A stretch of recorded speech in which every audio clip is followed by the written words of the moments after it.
इंशाअल्लाह आपका ये पुरखुलूस जज्बा कामयाबी की नवीद साबित होगा और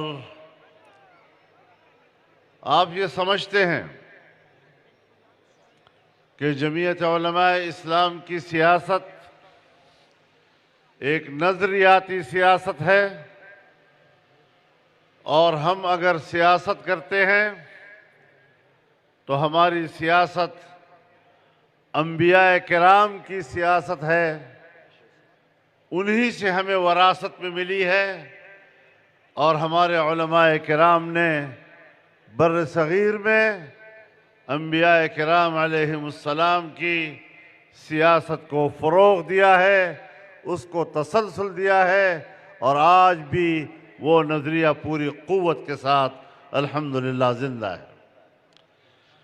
मेरे मोहतरम दोस्तों, जो लोग सियासतदान कहलाते हैं, जो पार्टियां सियासी पार्टियां कहलाती हैं, आप उनसे ज़रा पूछें कि सियासत कौन सी ज़ुबान का लफ्ज़ है, तो उन्हें ये भी मालूम नहीं कि सियासत किस ज़ुबान का लफ्ज़ है।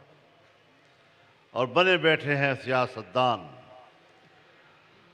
हम जब असम्बलियों में जाते हैं, हम जब हुकूमत तक रसाई हासिल करते हैं, हम जब ज़मामी इक़्तिदार अपने हाथ में लेने की जद्दोजहद करते हैं, तो ये लोग मजाक उड़ाते हैं कि ये तो इक़्तिदार की जंग लड़ रहे हैं, ये तो कुर्सी की जंग लड़ रहे हैं। कुर्सी की जंग अगर मजाक है तो वो तुम्हारी जंग होगी। हमने जिस नज़रिए के तहत सियासत के मैदान में कदम रखा है, अल्लाह रब्बुल आलमीन का फरमान है, अल यौम अकमलतु लकुम दीनकुम व अतममतु अलैकुम निअमती व रज़ीतु लकुमुल इस्लाम दीना।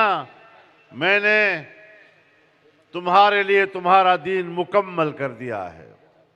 हमारे उलमा फरमाते हैं कि दीन का मुकम्मल होना उसकी तालीमात और अहकामात की बुनियाद पर है। व अतममतु अलैकुम निअमती, और मैंने अपनी नेमत तुम पर तमाम कर दी। हमारे उलमाए किराम ये फरमाते हैं कि नेमत का तमाम हो जाना, इत्माम नेमत, ये इक़्तिदार की सूरत में है।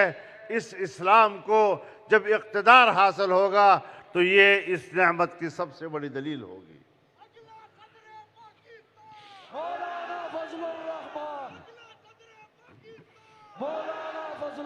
तो इक़्तिदार और कुर्सी की जंग अगर मफादात की जंग है तो वो तुम्हें मुबारक हो।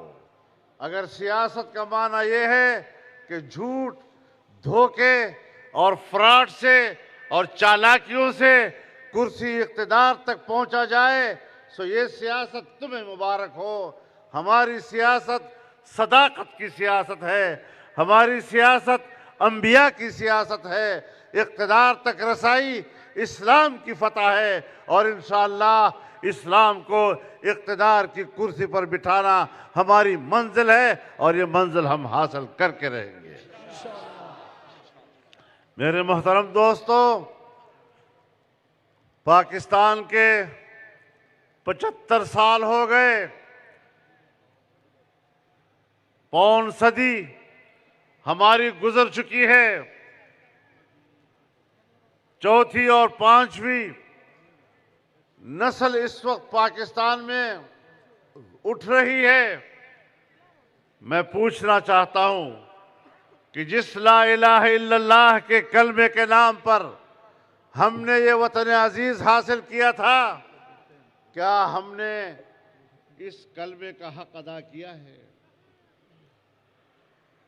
वो पाकिस्तान जो मजहब के नाम पर हासिल किया गया, वो पाकिस्तान जो इस्लाम के नाम पर हासिल किया गया, आज उसकी शनाख्त तब्दील कर दी गई है, उसकी मजहबी शनाख्त को ख़त्म कर दिया गया है। मेरा आईन कहता है कि हाकिमियत आला अल्लाह रब्बुल आलमीन की होगी। मेरा आईन कहता है कि इस्लाम पाकिस्तान का ममलकती मजहब होगा। मेरा आईन कहता है कि कानून साजी कुरान और सुन्नत के ताबे होगी।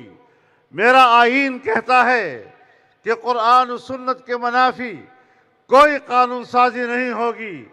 1973 में आईन बना और आज तक हमारी पार्लियामेंट को, हमारी असेंबलियों को ऐसे ऐसे लोगों से भर दिया जाता है कि जहां उनको इस्लाम और कुरान और सुन्नत से कोई दिलचस्पी नहीं हुआ करती। मेरे मोहतरम दोस्तों, अब हमने इस्लाम का पाकिस्तान को उसकी अपनी शनाख्त देनी है। इस पहलू पे भी जरा नजर रखनी है, जरा गिरेबान में झांकना है, पूरी कौम ने झांकना है। मैं पूरी कौम से बात कर रहा हूं। मैं कहना चाहता हूं कि अपनी गिरेबान में झांक कर जरा देखो तो सही कि आपने 75 सालों में ला इलाहा इल्लल्लाह के कलमे के साथ क्या किया है, क्या किरदार अदा किया है। तनकीद जानते हो, उलमा की मुखालिफत जानते हो, जमीयत उलमा की मुखालिफत जानते हो। हमारी मुखालिफत छोड़िए, अपना तारुफ कराइए, तुम्हारा अपना चेहरा क्या है, अपनी शनाख्त कराओ, तुम्हारी अपनी शनाख्त क्या है। मेरे मोहतरम दोस्तों, हमने कोई नाजायज लड़ाई नहीं लड़ी। अगर हमने 2011 और 12 से ये मौक़िफ़ उठाया है कि पाकिस्तान में एक नया एजेंडा दाखिल हो गया है, पाकिस्तान में एक नई लॉबी वजूद में आ गई है। पाकिस्तान के मुस्तकबिल को अब हमने मगरिब के ताबे बनाना है और मगरिब में भी हमने यहूदी लॉबी की पैरोकारी करनी है। मेरे मोहतरम दोस्तों, इसको अजीब बात मत समझा करो। हमने कहा है कि इमरान खान यहूदी लॉबी का एजेंट है। हमने कहा है कि उनको वहां से मदद मिलती है और आज उसकी अपनी पार्टी की जो बाहर से फंडिंग हुई है, उनकी अपनी पार्टी के लोगों ने, बानी अराकीन ने उनके खिलाफ अदालत में जो दावा दायर किया है, मैंने नहीं किया, मैं मुद्दई नहीं हूं, उनकी अपनी पार्टी के लोग मुद्दई हैं।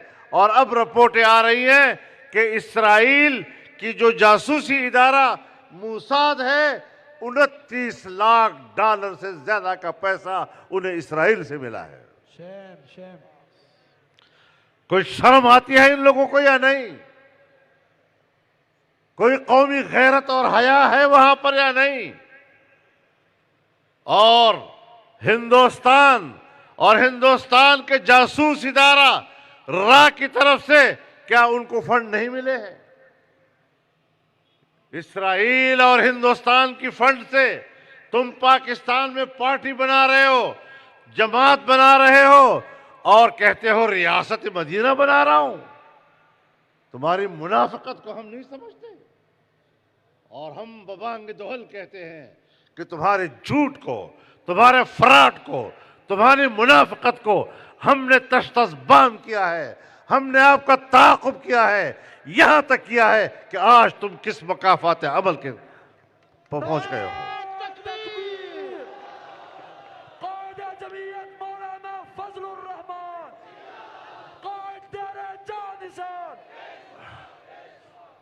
हम बिला वजह बात नहीं किया करते, सारी चीजें खुल के सामने आ रही हैं।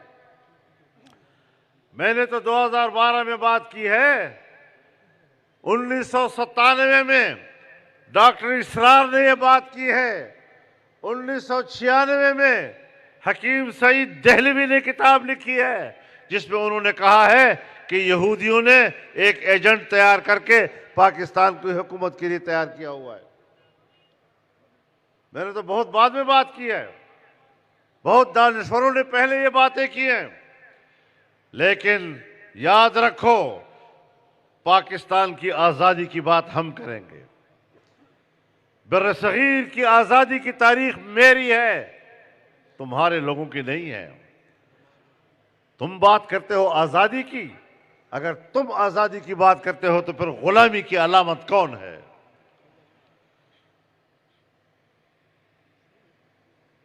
कहते हैं आखिर हम कोई गुलाम है, आखिर हम कोई गुलाम है, और तुम गुलाम नहीं, तुम गुलाम इब्ने गुलाम इब्ने गुलाम इब्ने गुलाम हो।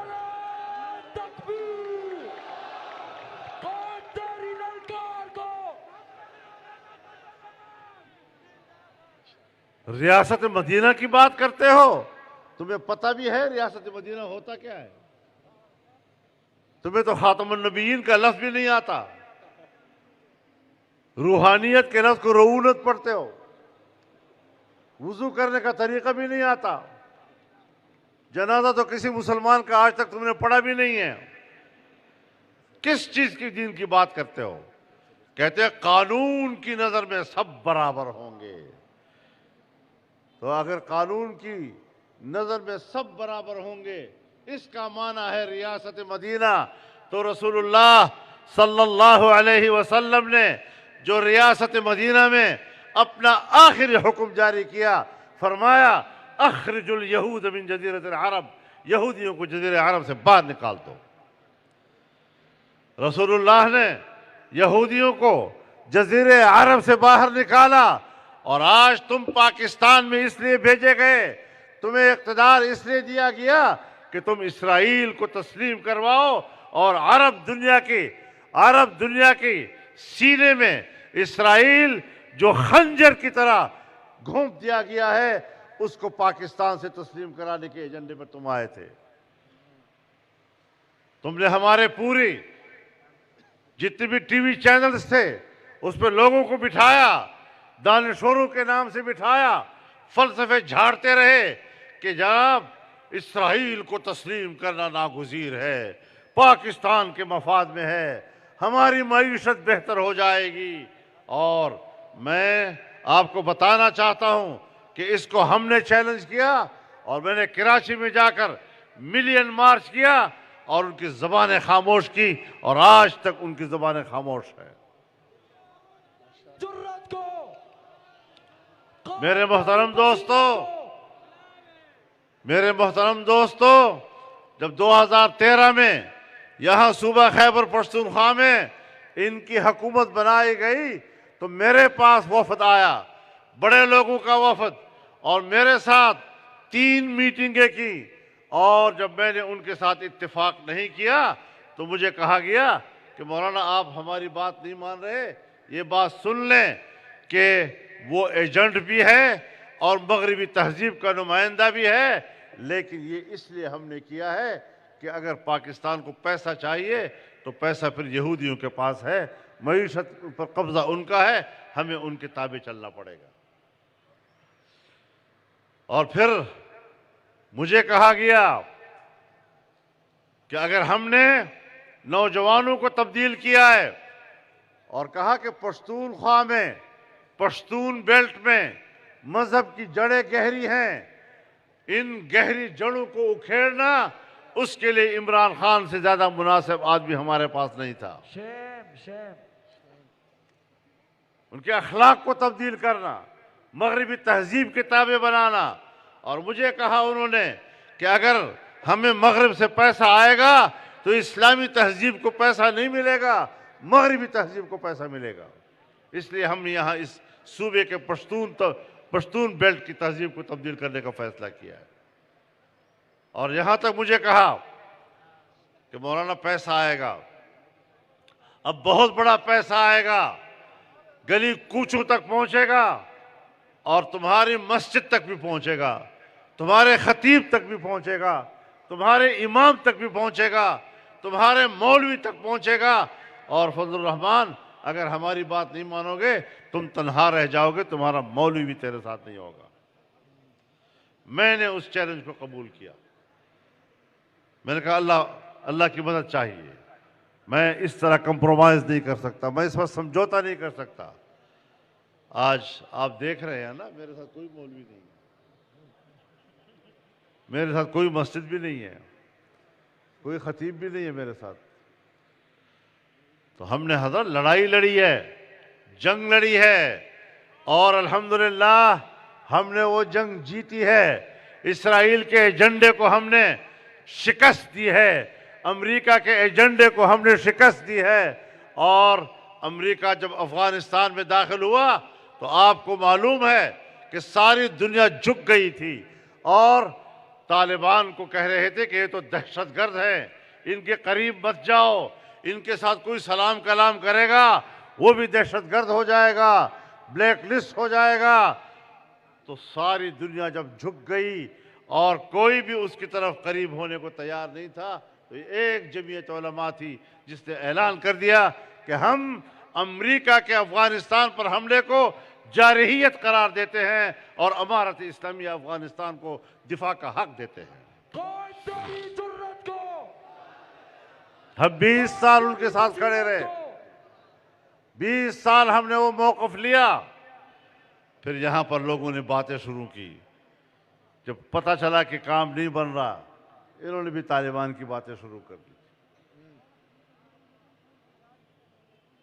और फिर जब इसराइल की बातें होने लगी, अभी जब हमास ने और इसराइल की जंग शुरू हो गई, तो मैं एक बात कहना चाहता हूं कि जो जंग लड़ता है उसी से लड़ा जाए।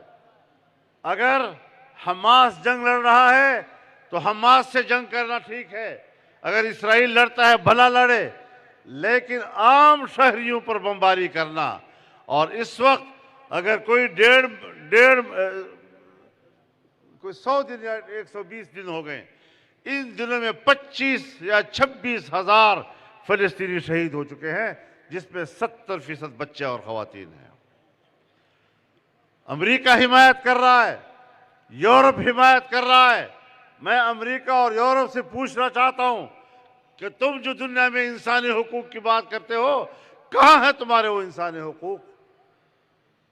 मैं जनेवा इंसानी हुकूक कन्वेंशन से पूछना चाहता हूं कि तुम जो दुनिया में चार्टर मुतारफ करा रहे हो अपने इंसानी हुकूक की, कहां गया तुम्हारा वो चार्टर कि जो आज फिलिस्तीन में इंसानी हुकूक सल्ब हो रहे हैं? और फिर कहा कि ये दहशतगर्द तंजीम है, कोई उनके करीब मत जाए। किसी को जरूरत नहीं हो रही थी। मैं इस्तांबुल जा रहा था, तुर्की जा रहा था, मैंने तुर्की का दौरा मंसूख करके कतर जाने का फैसला किया और हमास की क़ियादत से जाकर खुलकर मिला और मैंने उनको बताया कि अगर अमरीकी वज़ीर ख़ारिजा अमेरिका से तल अवीव आकर ये कह सकता है कि मैं अमरीकी वज़ीर ख़ारिजा बनकर नहीं आया, एक यहूदी बनकर आया हूं तुम्हारे साथ शाना बशाना खड़े होने के लिए, तो मैंने कहा कि फिर मैं भी आपको बता देना चाहता हूं कि मैं एक मुसलमान मुजाहिद की तरह आपके शाना बशाना खड़े होने के लिए आया हूं।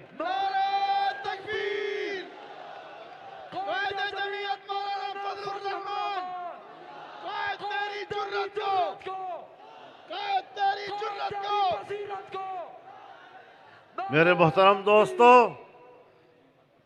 अगर मुल्क के अंदर दीन इस्लाम की इक़्तिदार का सवाल हो तो मैदान में जमीयत उलमा खड़ी है। आज और जमातें भी हैं, इस्लाम की बात करती हैं, हम उनका एहतराम करते हैं, लेकिन जो अवामी पजीराई इस वक्त जमीयत उलमा को हासिल है, इसलिए मैं दावे के साथ ये बात कह सकता हूँ कि तन्हा जमीयत उलमा तमाम दीनी जमातों की तर्जुमानी और नुमाइंदगी कर रही है। हम उम्मत मुस्लिमा की बात करते हैं, हम पूरी कौम की बात करते हैं, लेकिन मुल्क की शनाख्त को तब्दील करो, बल्कि तब्दील नहीं बहाल करो जो तुमने बिगाड़ी हुई है। हमारे मुकाबले में इलेक्शन तो लड़ते हैं, पैसा भी इलेक्शन लड़ता है, झूठ भी इलेक्शन लड़ता है, धोखा भी इलेक्शन लड़ता है, चालाकी भी इलेक्शन लड़ता है, लेकिन जमीयत उलमा ने किसी मुल्क और किसी बाहर की एजेंसियों के सहारे सियासत नहीं की। रफ्ता रफ्ता जद्दोजहद के नतीजे में आज वो पाकिस्तान की एक बड़ी मजहबी और सियासी जमात कहलाने के काबिल हो गई है। नारा तकबीर, जमीयत उलमा इस्लाम। मेरे मोहतरम दोस्तों, मेरी मिजाज आपको मालूम है। मैं किसी के खिलाफ तकरीर नहीं करता। मैं अपने मकामी मध्य मुकाबिल लोगों के खिलाफ बातें नहीं किया करता।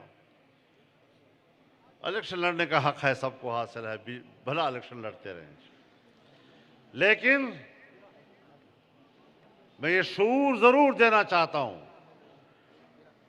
कि जरा इस लेवल पर आकर फैसले करो। छोटे मोटे मसाइल होते हैं, छोटे मोटे मसाइल अगर वो हल करते हैं, अगर वो 2 मसले हल करते हैं, हम 10 मसले हल करते हैं। उस मैदान में तो वो हमारे पीछे हैं, हमसे आगे तो नहीं है। लेकिन बुनियादी सवाल ये है कि अगर मैं असेंबली में थोड़ी सी तादाद में हूं और कोई मजहबी इशू पैदा हो जाए, कोई अवामी मसला पैदा हो जाए, तो वहां तो पुकारते हो फजल रहमान किधर है।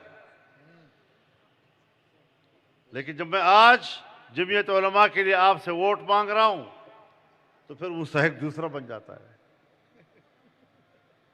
तो ये भी तो ज्यादती है ना, ये भी तो बेइंसाफी है। मेरे मोहतरम दोस्तों, हम खिदमत के मैदान में भी इनसे आगे हैं, क्योंकि खिदमत ये भी कुरान और सुन्नत की तालीम है, ये भी शरीयत का तकाजा है। रसूलुल्लाह सल्लल्लाहु अलैहि वसल्लम ने फरमाया, इन्ना लिल्लाहि खल्क़न खलक़हुम लिहवाइज अन्नास। अल्लाह ताला की एक मखलूक वो भी है कि जिसको लोगों की ज़रूरतों को पूरा करने के लिए पैदा किया गया। हुमुल आमिनून यौमल क़ियामा, ऐसे लोग क़यामत के रोज़ अज़ाब से महफूज रहेंगे। मेरे मोहतरम दोस्तों, हम इस जज्बे से खिदमत की बात करते हैं, सिर्फ वोट की लालच में नहीं, इस जज्बे के साथ कि शरीयत का तकाजा है। और डेरा इस्माइल खान आज अगर दुनिया के पाकिस्तान के तरक्की याफ्ता शहरों का जिक्र होता है, तो अब डेरा इस्माइल खान का भी जिक्र हो रहा है। यहां पर मेरे दोस्तों ने बहुत सी चीज़ों के तस्करे किए। मैं कहता हूं चीज़ों के नाम मत लो। कोई ऐसा बड़ा मंसूबा जो इस पूरे खित्ते में कहीं मौजूद हो और उस पर किसी दूसरे का नाम हो सकता हो, एक बता दो। चैलेंज करता हूं, एक बता दो।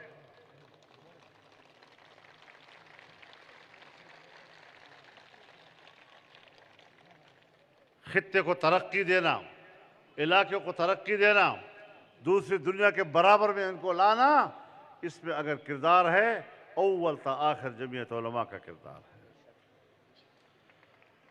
हमें हज़रत मुफ्ती साहब रहमहुल्लाह ने यही दर्स दिया है।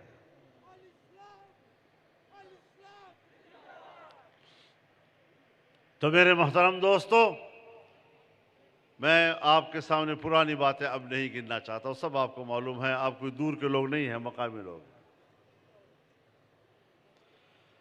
लेकिन आपको ये बताना चाहता हूं कि आने वाले वक्त में इंशाअल्लाहुल अज़ीज़ सीपैक का अगला मरहला शुरू होगा और उसका आगाज हो चुका है। यारक से सगू तक इस वक्त काम शुरू है और कुलाची की तहसील में 50 अरब रुपए का काम हो रहा है।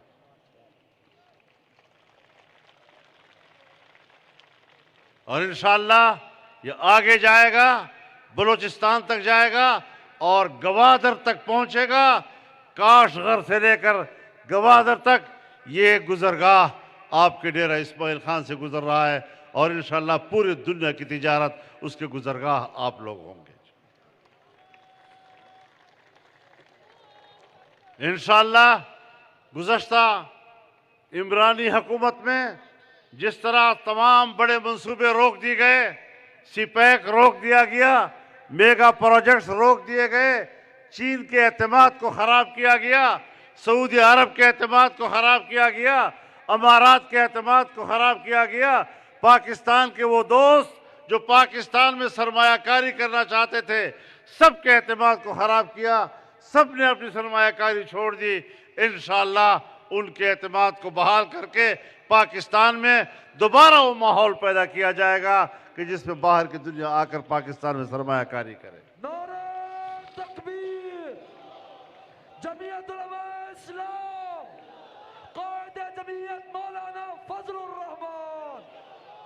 और आपको मैं ये भी बता देना चाहता हूं कि डेरा इस्माइल खान, इसको हमने एक इकोनॉमिक जोन, इंडस्ट्रियल जोन के तौर पर हमने मुख्तस किया था। इंशाअल्लाह डेरा इस्माइल खान को हम इंडस्ट्रियल जोन बनाकर रहेंगे इंशाअल्लाह। कल किसी ने कहा है कि बन्नू मुंतकिल कर दिया गया। वो बन्नू वाला अपना है, डेरे वाला अपना है। यार खुदा का खौफ करो। और सिर्फ ये नहीं कि बन्नू में होगा और डेरा में होगा, अब इस इलाके में डेरा इस्माइल खान की ज़मीनों को देखकर और इसकी ज़री सलाहियत को देखकर हमने ये कहा है कि हम एक ज़री सनती इलाका भी कायम करेंगे। उसके अलावा पूरी दुनिया से तिजारत करने के लिए हमने इसी खित्ते में एक रीजनल कार्गो एयरपोर्ट बनाना है जो गवादर के मेयार का होगा और हमारे इस पूरे इलाके की तिजारत को वस्त एशिया और अरब दुनिया तक फरोग मिलेगा इंशाअल्लाह।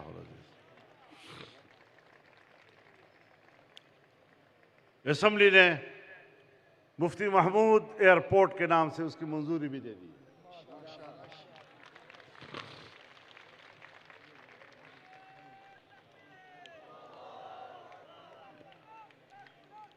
इंशाअल्लाह अज़ीज़ सिपैक जाएगा, द्राबन को उससे वाबस्ता करेंगे और द्राबन से रमक को मिलाकर हाईवे और मोटरवे दोनों जो है उनको, इस पूरे इलाके को हम एक रोड बना देंगे।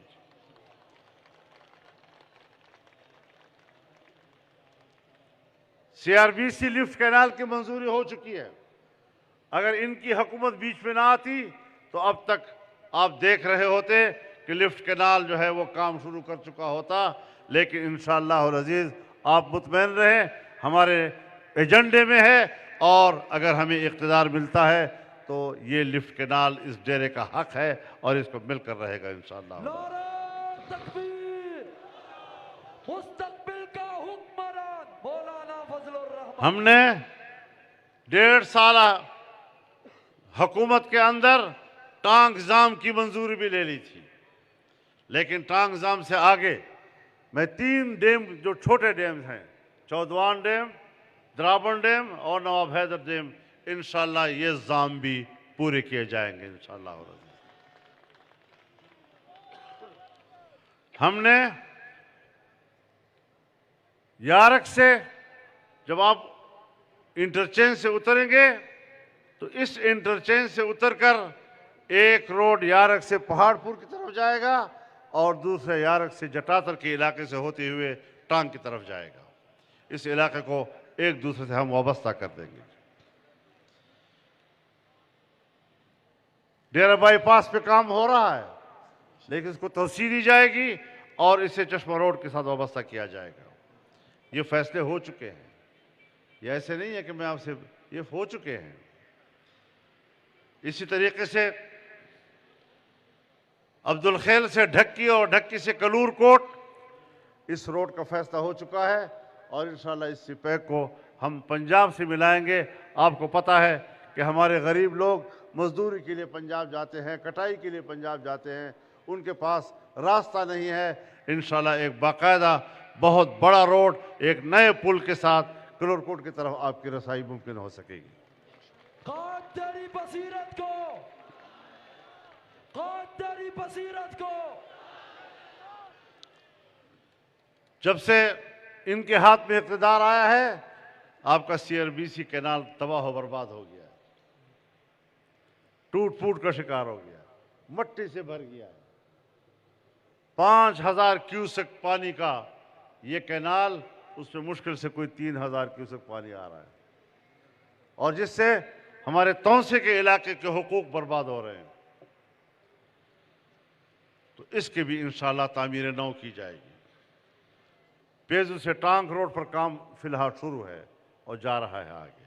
लेकिन मैं आपको बताना चाहता हूँ, हमने जब डेरा इस्माइल खान में बड़ा अस्पताल बनाया तो ये सिर्फ एक अस्पताल नहीं है। अगर हमने यहाँ पर गुमल मेडिकल कॉलेज बनाया है, इंशाअल्लाह गुमल मेडिकल कॉलेज को हम गुमल यूनिवर्सिटी में तब्दील करेंगे, इंशाअल्लाह। मेडिकल यूनिवर्सिटी में। यहाँ पर एक बाकायदा चिल्ड्रन हॉस्पिटल की ज़रूरत है, हमारे एजेंडे में है, इंशाअल्लाह ये भी होगा। अमराज कल्ब के लिए दिल के मरीज बेचारे कहाँ कहाँ पर रुल रहे होते हैं, इंशाअल्लाह यही डेरा इस्माइल खान में उनके लिए एक दिल का अस्पताल, दिल के मरीजों का अस्पताल बनाया जाएगा। और मैं आपको ये भी बता देना चाहता हूँ कि जो मोटरवे आप देख रहे हैं ये काफ़ी नहीं है हमारे लिए। इंशाअल्लाह हम डेरा इस्माइल खान से पेशावर तक भी मोटरवे बनाएंगे। अब जो आप लोग कभी कभी 7-7, 8-8 घंटों में पेशावर पहुंचते थे, इंशाअल्लाह 2 घंटे में आप पेशावर पहुंचेंगे। जिस इस्लामाबाद के लिए आप 6-6, 7-7 घंटे रुल रहे होते थे, आज आप वहां 2 घंटे में पहुंच जाते हैं, 3 घंटे में डीए खान से पहुंच जाते हैं। तो ये सारी सहूलतें इस खित्ते को उठाने के लिए हैं। लेकिन जब इलेक्शन गुजर जाते हैं तो हमारी जिम्मेदारी शुरू हो जाती है। लेकिन इलेक्शन से पहले आज आपकी जिम्मेदारी है। मैं आपको आपकी जिम्मेदारी का एहसास दिलाना चाहता हूँ। अगर मुल्क को नजरियाती शनाख्त देनी है तो आपकी इस वोट ने देनी है। अगर मुल्क को तरक्की देनी है, आपकी इस वोट ने देनी है। लिहाजा आपने आज 8 फरवरी को अपनी जिम्मेदारी को पूरा करना है। और जहां मैं डीए खान के लोगों से खिताब कर रहा हूं, ये खिताब पूरे मुल्क में जा रहा है। मैं पूरे मुल्क के अवाम से बात करना चाहता हूं। तो इंशाअल्लाह अज़ीज़ उनकी हाल तो पक्की है ना। ये डेरा किसका? ये डेरा किसका? नारे तकबीर! जिंदा है जमीयत, जिंदा है जमीयत। कल भी मुफ्ती जिंदा था,